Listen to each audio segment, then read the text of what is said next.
Hello and welcome to the JK Feather Ranch channel. Today I'm going to be showing you how to change the front brakes on my 2012 Toyota Tacoma. Now this is actually going to be the same for any Tacoma of the same generation between 2005 and 2015, so long as it has the 5-lug wheels, which is going to be the 4-cylinder 2-wheel drive models. Let's get started. Like many other repairs, the first step is to jack up the vehicle.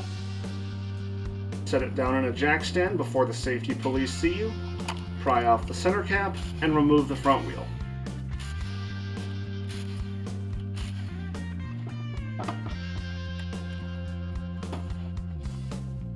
Remove the 14mm bolts holding the caliper to the bracket. If they just spin, you may need to hold the guide pin with a 17mm wrench while you loosen them.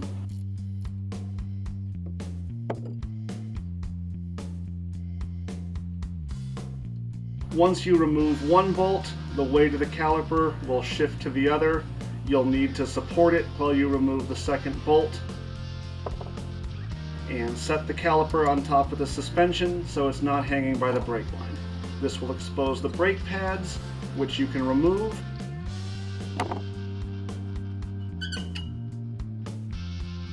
By the looks of mine, they probably should have been changed quite a while ago. With the caliper and pads removed, you can remove the 17mm bolts that hold in the caliper bracket.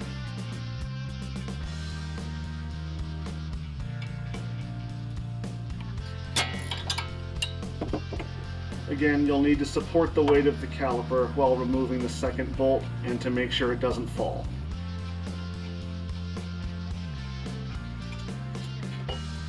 With the bracket out of the way, you should be able to remove the rotor, but mine isn't moving, even with some persuasion. Luckily, Toyota's given us these two holes to help us out. Spray one of them down with penetrating fluid, insert a 5/16" bolt, and crank it down with an impact until it breaks the rust. Then you can remove the rotor. Now that we have everything taken apart, take the bracket over to the table where we can work on it. Start by removing the old brake hardware. It just unclips from the bracket, and spray the area down with brake cleaner.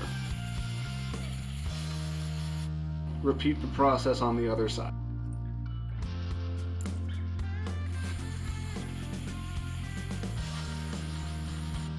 Install the new brake hardware. It just clips in the same way the old ones clipped out.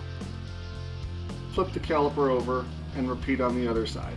Now, it's not absolutely mission critical to use new hardware, but it does help prevent squeaks and noises. With the new hardware installed, pull the guide pins out of the caliper bracket. Look at all that old grease and dirt. That needs to be cleaned up and replaced, or they'll stick in place and your brakes will wear out way sooner than they should. So with both pins removed, wipe them down with, I'm just using a paper towel and some rubbing alcohol. Make sure you get all the old grease and dirt off of them. If there's any rust, you may want to replace them, but mine look fine. Spray out the holes with brake cleaner. You don't want any residual grease and dirt being pushed back inside.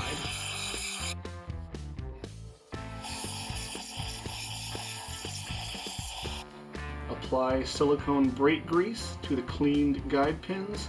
You want to make very sure you're using silicone brake grease. Anything oil-based will ruin the boots and let dirt in. Once you get a nice coating of grease on the pin, slide it back in, and it should give you a satisfying pop. Remove your new rotor from the packaging and clean off any oil that was on it. In the old days, you wouldn't necessarily use a new rotor. You could take your old one to a parts store and have them turn it on the lathe. But nowadays, with parts being so cheap, especially online, there's no reason not to use a new rotor every time. Apply silicone grease to the mounting ears of your new brake pads.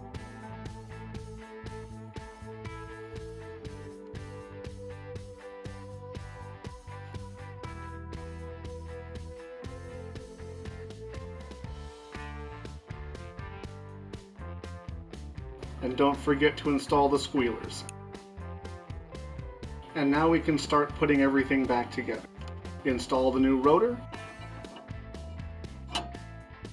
You can use a lug nut to hold it in place temporarily.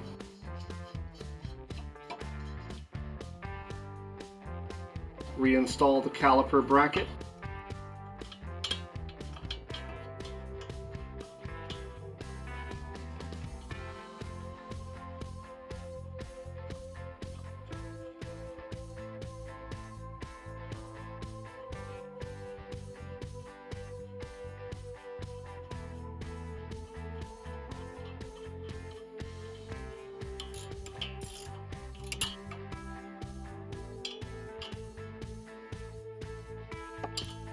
Install your brake pads. They just slide into the clips.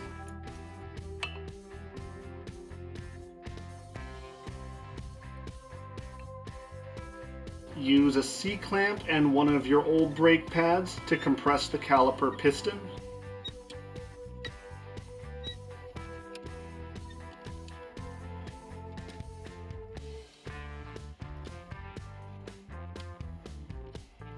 Slide the caliper in place over your new pads and secure it to the bracket.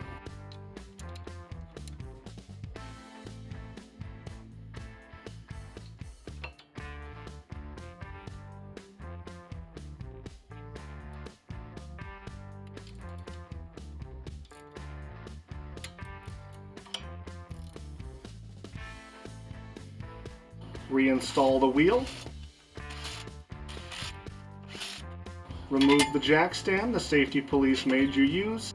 Torque the lug nuts down to 100 foot-pounds. And reinstall the center cap. Since you did compress the calipers, be sure to step on the brake pedal a few times until it gets nice and firm. Otherwise, they won't actually be touching the pads and you won't have any brakes the first time you try to stop. Other than that, there's one more thing we need to do before we're done.